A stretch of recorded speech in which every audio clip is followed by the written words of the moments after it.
Welcome in this session. In last lecture, we are discussing about data data structure property and type of data structures. In this lecture, we discussing about which algorithm is better. As if we are comparing two algorithm, then what parameters will be decided that which algorithm is better. तो ये सारी चीजें जो हम दो algorithm है और उनमें कौन सी एल्गोरिथम बेटर है ये पता करने के लिए हम उनके बीच में जो कंपैरेटिव स्टडी करते हैं आज हम डिस्कस करने वाले हैं। साइंटिफिक नोटेशन है जिसको हम एसिम्प्टोटिक नोटेशन बोलते हैं। इस नोटेशन के थ्रू हम क्या कर सकते हैं कि दो एल्गोरिथम जो हैं उनको कंपेयर कर सकते हैं। इसकी अपनी एक टेक्निक्स है कंपेयर करने की, वही हमने यहाँ पे डिस्कस करना है पूरा। तीन टेक्निक्स हैं, वैसे तो तीन इनके अलावा भी हैं, लेकिन मेन जो टेक्निक्स हैं हमारी ये तीन ही टेक्निक्स हैं जिनको ज्यादा हम यूज करते हैं। कि ये दो स्टूडेंट्स ने एल्गोरिथम क्रिएट की, ठीक है। हमने क्या कहा कि किस एल्गोरिथम को हम प्रीफर करेंगे ये डिसाइड करना है। हमारे पास डिसाइड करने के लिए जो पैरामीटर्स होते हैं उनको कॉम्प्लेक्सिटी बोलते हैं हम। और यहाँ जो कॉम्प्लेक्सिटी है कि एल्गोरिथम की जो कॉम्प्लेक्सिटी है उसको किस तरीके से हम साइंटिफिकली लिखते हैं, उसका ये मेथड है जिसको हम एसिम्प्टोटिक नोटेशन बोलते हैं। अगर हम बात करें, सबसे पहले अगर हम बात करें कि भाई कॉम्प्लेक्सिटी चेक कैसे की जाती है किसी एल्गोरिथम की, तो हमारे पास दो पैरामीटर्स होते हैं किसी भी एल्गोरिथम की कॉम्प्लेक्सिटी चेक करने के लिए। जो पहला हमारा होता है वो होता है टाइम कॉम्प्लेक्सिटी, और दूसरा जो हमारा पैरामीटर है उसको हम बोलते हैं स्पेस कॉम्प्लेक्सिटी। हमारा जो एम है वो क्या है कि हमारा जो प्रोग्राम है उस एल्गोरिथम से बने वो फास्ट एग्जीक्यूट हो और कम स्पेस ले। तो इन्हीं जो हमारा जो एम है उसी को ध्यान में रखते हुए जो हम कंप्यूट करते हैं उसका टाइम, कि कितना टाइम कोई एल्गोरिथम का जब हम इम्प्लीमेंट कर देते हैं प्रोग्राम में तो वो रन होने में कितना समय लेता है, अगर इसको हम कंप्यूट करते हैं तो बोलते हैं time complexity. Time taken to execute a program is known as time complexity. And दूसरा हमारा जो स्पेस कॉम्प्लेक्सिटी है कि कितना हमारा प्रोग्राम स्पेस लेगा, उसको हम कंप्यूट करते हैं, कैलकुलेट करते हैं स्पेस कॉम्प्लेक्सिटी से। ये जो एसिम्प्टोटिक नोटेशन की आज हम स्टडी करने वाले हैं, ये एसिम्प्टोटिक नोटेशन जो है ये टाइम कॉम्प्लेक्सिटी बताता है। एक्चुअल जो हमारा स्पेस कॉम्प्लेक्सिटी है वो ज्यादा डिफर नहीं होता है। किसी भी एल्गोरिथम को हम सर अगर आवाज नहीं आ रही। तो स्पेस कॉम्प्लेक्सिटी का कम कंसीडरेशन होता है। मेन हम टाइम कॉम्प्लेक्सिटी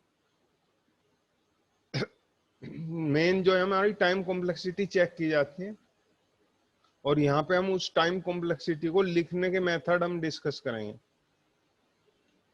एसिम्प्टोटिक नोटेशन क्या होता है? Asymptotic notation is scientific way to represent the complexity of algorithm. There are three main type of complexity notation. One is O notation, big O ball. This is also called big O notation. Another is omega notation. Next is theta notation. ये जो तीन हमारे जो notation है, three different type, इसमें capital O है तो इसको बिग O बोल लेते हैं, और ये क्या हो गया? Omega, big O। नेक्स्ट ये थीटा नोटेशन कहलाता है। थीटा नोटेशन जो है, अब हम ये देखने वाले हैं कि भाई ओ नोटेशन क्या है, बिग ओ नोटेशन क्या है, बारी बारी से हम इनको डिस्कस करने वाले हैं।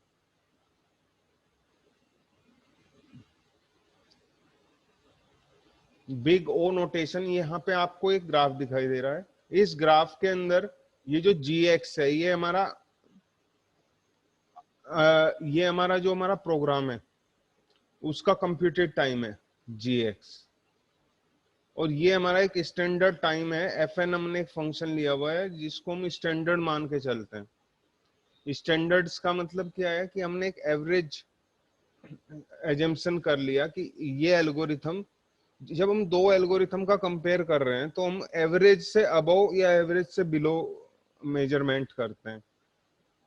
कभी भी कंपेयर जब हम एल्गोरिथम का करेंगे तो हम क्या करेंगे कि स्टैंडर्ड फंक्शन से उसको कंपेयर करते हैं। जैसे अगर हम वेट की बात करें तो हमारे पास क्या है कि अगर हम किलोग्राम की बात करते हैं, किलोग्राम की, तो हमारे पास एक स्टैंडर्ड वेट किलोग्राम है। अब हम हमारे पास कुछ ऑब्जेक्ट्स हैं तो हम उस स्टैंडर्ड वेट जो है हमारा 1 kg, उससे उसको कंपेयर कर रहे हैं कि ये इससे कितने टाइम बड़ा है या कितने टाइम छोटा है। तो हमने कहा 0.5 kg, यानी ये जो हमारा स्टैंडर्ड वेट है उससे हाफ वेट है। अगर 2 kg बोलते हैं, किसी हमारे पास कोई हमारा मटेरियल है और उसको हमने कंप्यूट किया, कैलकुलेट किया और हमारा वेट आता है 2 kg, तो हम कह सकते हैं कि ये जो हमारा स्टैंडर्ड वेट है उससे डबल है, यानी डबल 2 टाइम्स है उससे। तो उस तरह से ही हमारा यहाँ ये हमारा एक स्टैंडर्ड मेथड हो गया। इस स्टैंडर्ड मेथड से हम अपने इस एल्गोरिथम को कंप्यूट कर रहे हैं, इस एल्गोरिथम को हम कंप्यूट कर रहे हैं।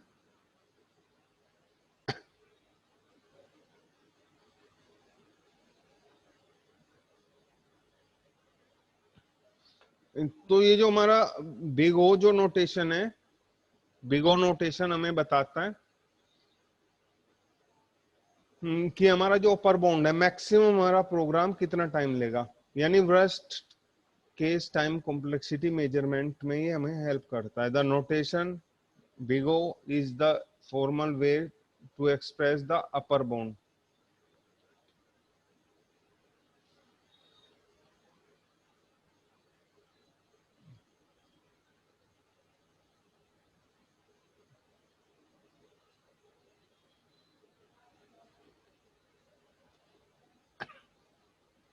तो ये अपर बाउंड जो है उसको मेजर्स करता है algorithm. It measures the worst case time complexity or longest amount of the time an algorithm can possibly take to complete. कि मैक्सिमम जो टाइम है वो कितना लगेगा। वर्स्ट टाइम कॉम्प्लेक्सिटी हमारी, अगर कॉम्प्लेक्सिटी की हम बात करें तो हमारे पास 3 तरह की कॉम्प्लेक्सिटी, हम टाइम कॉम्प्लेक्सिटी को फिर फर्दर डिवाइड करते हैं तो हमारे पास 3 तरह की कॉम्प्लेक्सिटी है। एक वर्स्ट केस कॉम्प्लेक्सिटी, एक बेस्ट केस कॉम्प्लेक्सिटी, और लास्ट जो है हमारा वो है एवरेज केस कॉम्प्लेक्सिटी। अब जैसे कि नाम से लगता है, वर्स्ट का मतलब सबसे बेकार। इस समय जो है ऐसी स्थिति जब हमारे पास सबसे ज्यादा समय लगने वाला है, is known as worst case complexity. Best case complex sir ji. Sir इसमें ये जो डॉट डॉट लाइन जा रही है, ये किसको रिप्रेजेंट करता है? ये हमारे प्रोग्राम को रिप्रेजेंट कर रहा है कि ये जैसे हमारा ये स्टैंडर्ड फंक्शंस है ना, तो इसको हमने सॉलिड लाइन से रिप्रेजेंट कर दिया, और जिसको हम कंपेयर कर रहे हैं, जिस एल्गोरिथम को हम कंपेयर कर रहे हैं, वो ये डॉटेड लाइन है। ठीक है बेटे, ये हमने क्या करना है कि हमारे पास 2 एल्गोरिथम है और उनको कंपेयर करके बताना है कौन सा एल्गोरिथम हमारा बेटर है।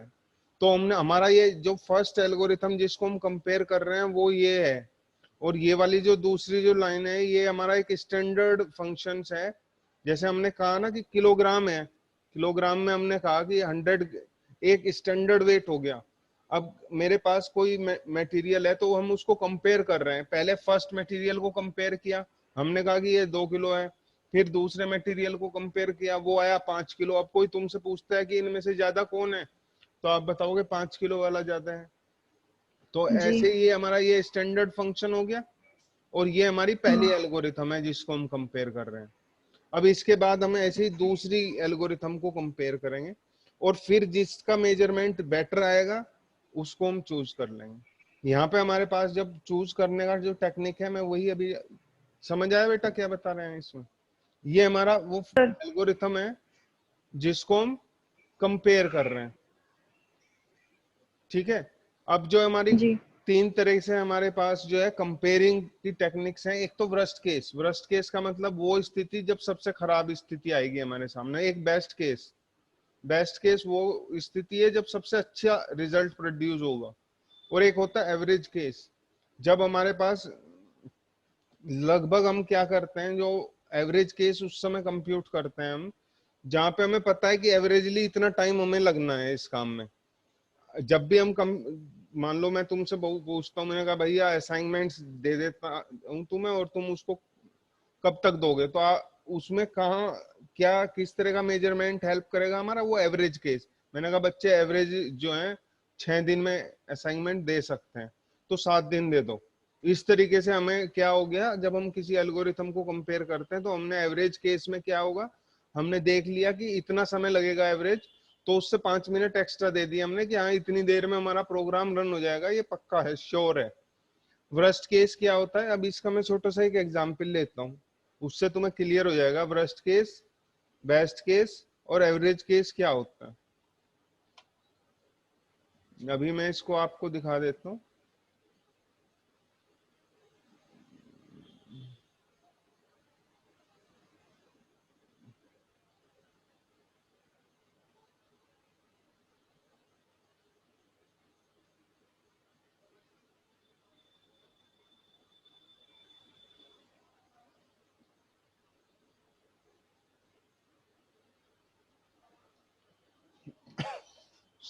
अभी यहाँ पे हम डिस्कस कर रहे हैं कि एवरेज केस क्या चीज है। एवरेज केस क्या होगा, हमारे पास जो केसेस हैं टाइम कॉम्प्लेक्सिटी के, टाइम कॉम्प्लेक्सिटी को हम 3 हिस्सों में डिवाइड कर रहे हैं। पहला हो गया आपका बेस्ट केस, सेकंड हो गया आपका average case,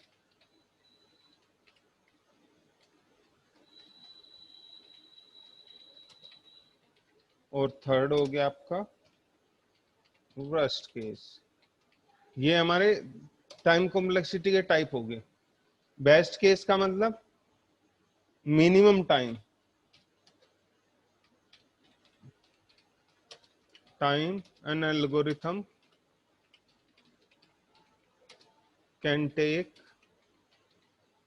to execute when converted into program. ये हो गया आपका बेस्ट केस की definition. Average case, average amount of time taken by algorithm. Worst case,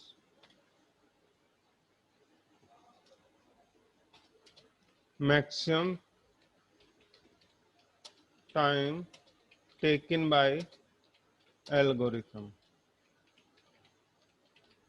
ये आपका जो है टाइम कॉम्प्लेक्सिटी के टाइप हैं जिसको हमने डायग्राम के थ्रू दिखाना है। बेस्ट केस का मतलब कम से कम कितना समय लगेगा, एवरेज केस एवरेज जो समय लगता है, वर्स्ट केस मैक्सिमम टाइम। इसका एक छोटा सा एग्जांपल लेता हूं जिससे आप लोगों को क्लियर हो जाएगा एस्पेक्ट। सपोज आप घर से कॉलेज आ रहे हो, ठीक है, एक दिन जब आप रोज पैदल आ रहे हो, ठीक है, तो आपने घर से कॉलेज तक आने में 20 मिनट लग रहे हैं, तो ये हो गया आपका एवरेज केस।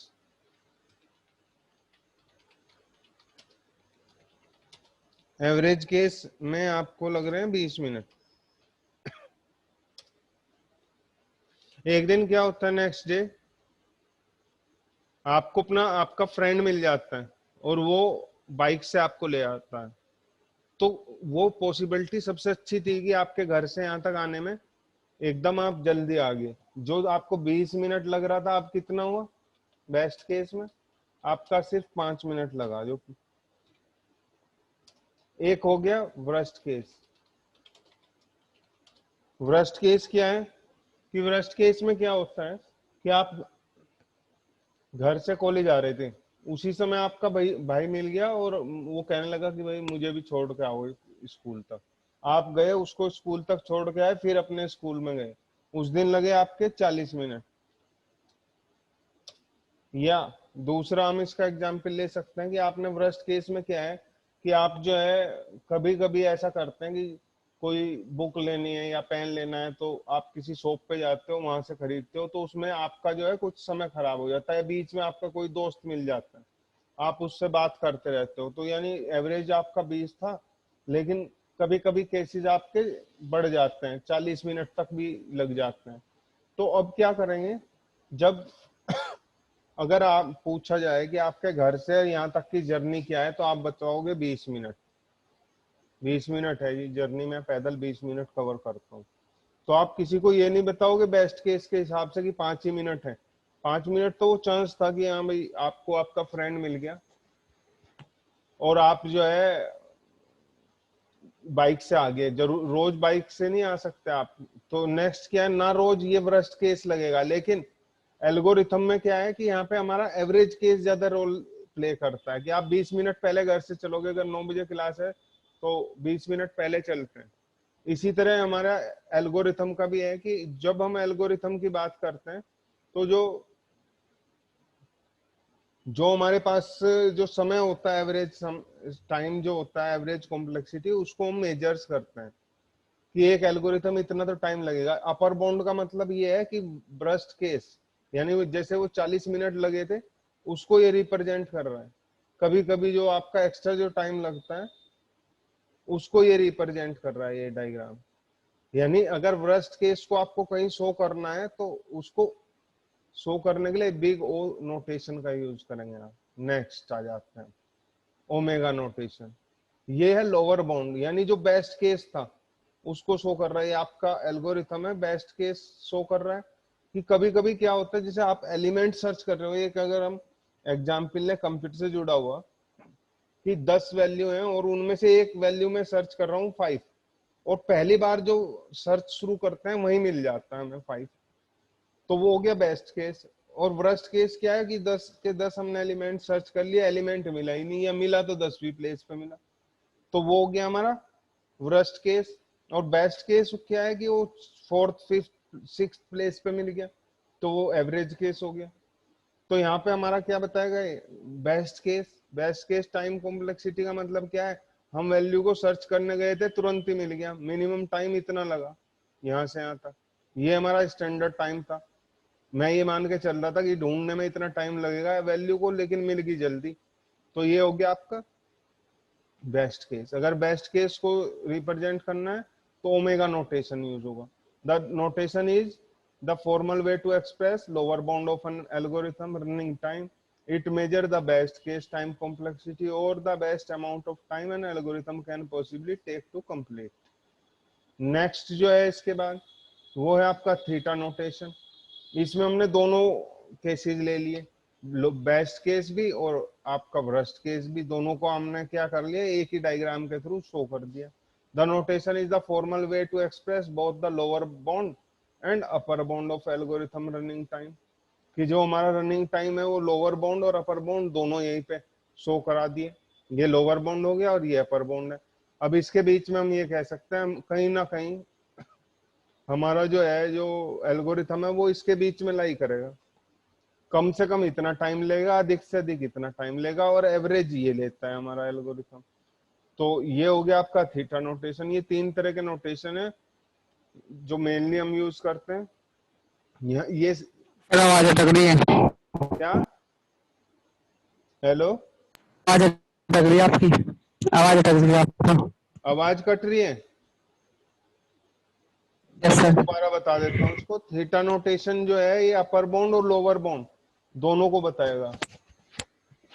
अपर बाउंड को लोअर बाउंड दोनों को बताएगा। ये हमारा जो ऊपर वाला डायग्राम है, ये लाइन जो है इस डायग्राम में, ये तो आपको बता रहा है अपर बाउंड, और ये जो नीचे वाली लाइन है ये बता रहा है आपका लोअर बाउंड एल्गोरिथम का, और यहाँ ये हमारा लाई कर रहा है एवरेज।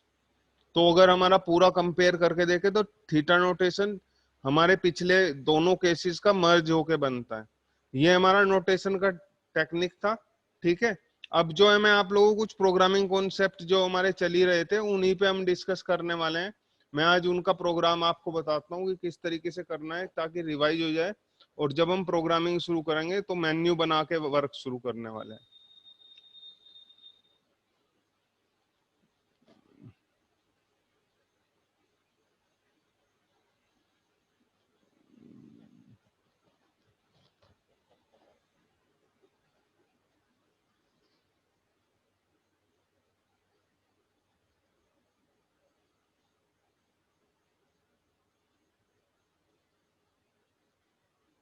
ये छोटा स्क्रीन ही आएगा, ठीक है। क्योंकि इसमें बड़ा नहीं हो रहा है, विंडोज 7 है ये और इसमें थोड़ा बड़ा नहीं होता है, तो इसी से देख लेना, आपको आइडिया हो जाएगा कि किस तरीके से वर्क करना है।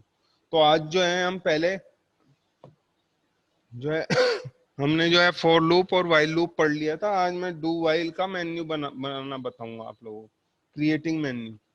ये काफी ज्यादा यूजफुल है, जितने ही प्रोग्राम है डेटा स्ट्रक्चर में उसमें इसका यूज होगा। मैं एक प्रोग्राम आपको फिर लूप के भी बताते चले जाएंगे, साथ में वाइल के भी हम प्रोग्राम बनाते चले जाएंगे, रिवाइज होता चले जाएगा। लास्ट ईयर आपने पूरा पढ़ा हुआ है, इसलिए ज्यादा टाइम उस पे ना देके सिर्फ उन चीजों पे हम समय देंगे जो हमारे डेटा स्ट्रक्चर में हमारे लिए हेल्पफुल है।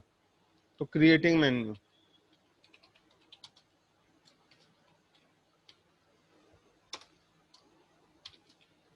आप लोग इसको नोट कर लें।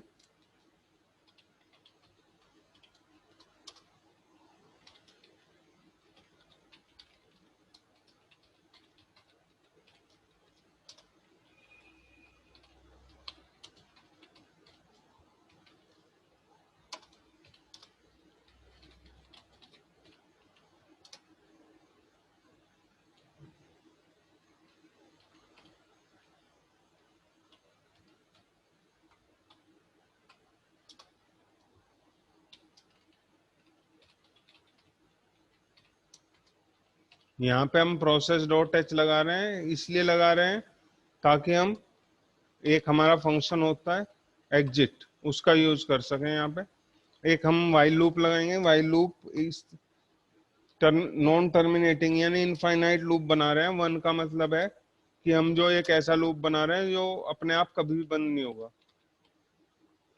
प्रिंटफ, इसके अंदर जो है चॉइस डाल रहे हैं, वन का मतलब for addition of two number, इससे दो नंबर हम ऐड कर पाएंगे इस चॉइस से। यहाँ पे स्लैश एन लगा देते हैं ताकि अब मेन्यू हमारा नेक्स्ट लाइन में ट्रांसफर हो जाए। नेक्स्ट हमारा हो गया सेकंड, हमने लिखना है सेकंड चॉइस में करेंगे हम, ऐड हो गया। फिर subtract, for subtraction, subtraction of two number, और यहाँ पे हमने स्लैश एन लगा दिया नेक्स्ट लाइन के लिए। ठीक है, अब इसके बाद प्रिंटफ, यहाँ पे थर्ड चॉइस दे रहे हैं हम मल्टीप्लिकेशन की, for multiplication of two number.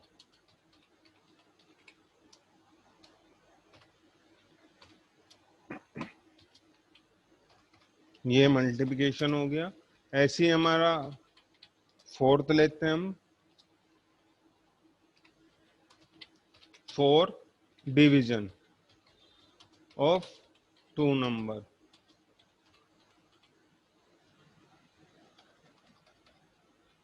Division of two number. ठीक है, और ये स्लैश एन। अब इनको डलवाने के लिए हम एक, इनके इनपुट के लिए एक वेरिएबल लिया हुआ है हमने C H, printf, enter your choice, your choice. यहां से हम स्कैनफ परसेंट डी लगा रहे हैं। परसेंट डी इसलिए लगा रहे हैं क्योंकि ये हमारा न्यूमेरिकल वैल्यू है, तो परसेंट डी से उठाएंगे। इसके बाद स्विच लगाएंगे, स्विच, ताकि हम मेन्यू क्रिएट कर सकें। इसे सी एच को यहाँ पे पास कर रहे हैं। अब यहाँ पे हमारा केस वन, केस वन में हमें दो नंबर ऐड करने हैं, तो यहीं पे हम दो नंबर बना लेते हैं वेरिएबल के लिए, इंटीजर ए और ये बी, और एक इनका सम करना है तो एक और ले लेते हैं यहाँ पे सी। ठीक है, अब क्या करते हैं, यहाँ पे दो नंबर यहीं पे स्कैन करा लेते हैं, printf, enter two number. नहीं तो हर एक मेन्यू के अंदर करवाना पड़ेगा, उससे अच्छा है जब हमें दो ही नंबर लेने हैं तो ऊपर करा लिए जाए। परसेंट डी, दोबारा से परसेंट डी लगाएंगे और यहाँ पे एंड ए, फिर कोमा लगा के एंड बी लगा देते हैं। ठीक है, अब यहाँ पे आ जाते हैं अपने केस में। इसमें हमें करना है सम। तो c is equal to a plus b, और इसको करा दो सम प्रिंट एफ, और यहाँ लिख दिया हमने सम इज, और ये लगा दिया परसेंट d, और कोमा लगा दिया c। यहाँ पे ब्रेक लगाएंगे। ऐसे केस 2, ठीक है, यहाँ से केस 2 चलेगा हमारा, सेम ही होना है। तो इसकी कॉपी कर लेते हैं यहाँ से।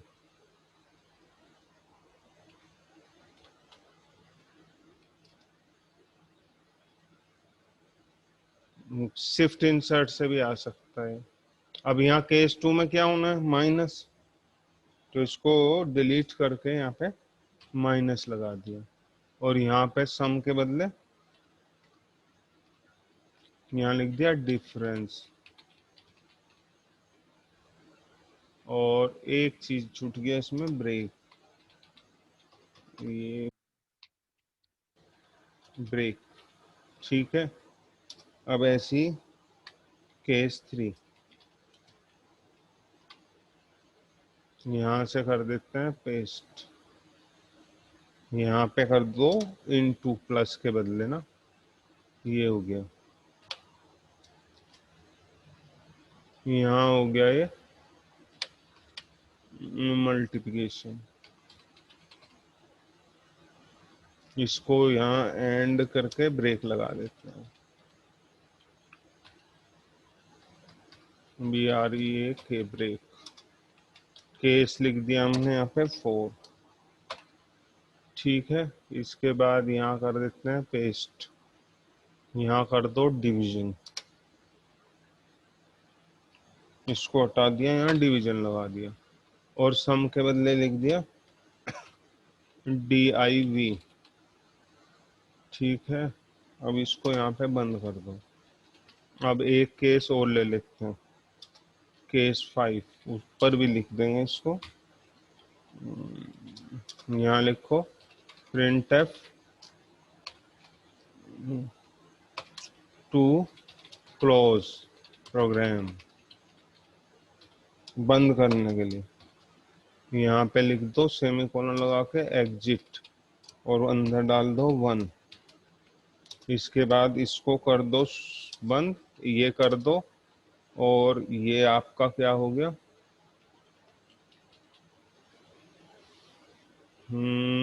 ये हो गया। यहाँ पे एक लाइन और ऐड करा देते हैं, यहाँ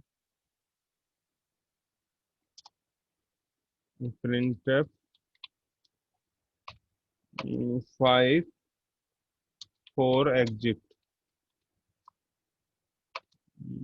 ये हो गया बंद आपका, ठीक है। इसको कर दिया बंद, ये आपका हुआ। एक मेन वाला बंद कर दिया, यहाँ पे गेट ch लगा दो, और ये आपका हुआ स्विच, एक वाइल, एक और कर देते हैं गेट ch लगा के, गेट ch, और ये लगा दिया कंट्रोल F9। एरर कहाँ से आया, मिसिंग, ओहो हो, ये मिस कर दिया। चलो, ये पहले वाला था, हेलो, ठीक है। दो नंबर डलवा लेते हैं, एक तो 2 और एक 3। अब ये पूछ रहा है फॉर एडिशन ऑफ 2 नंबर, हमने कहा फर्स्ट चॉइस हमने डाल दी, तो ये आ गया यहाँ सम इज 5। ये जो 1 आ रहा है ये चॉइस वाला आ रहा है, इसको मैं हटा देता हूँ, ठीक है। 5 दबा दिया, वापिस आ गया। अब थोड़ा सा इसमें चेंजेस कर देते हैं, पिछले वाला आउटपुट भी खत्म हो जाए। तो यहाँ लगा दो CLR SCR, और अब आप यहाँ पे आ जाओ, ओके थैंक यू। अब काम आ गया,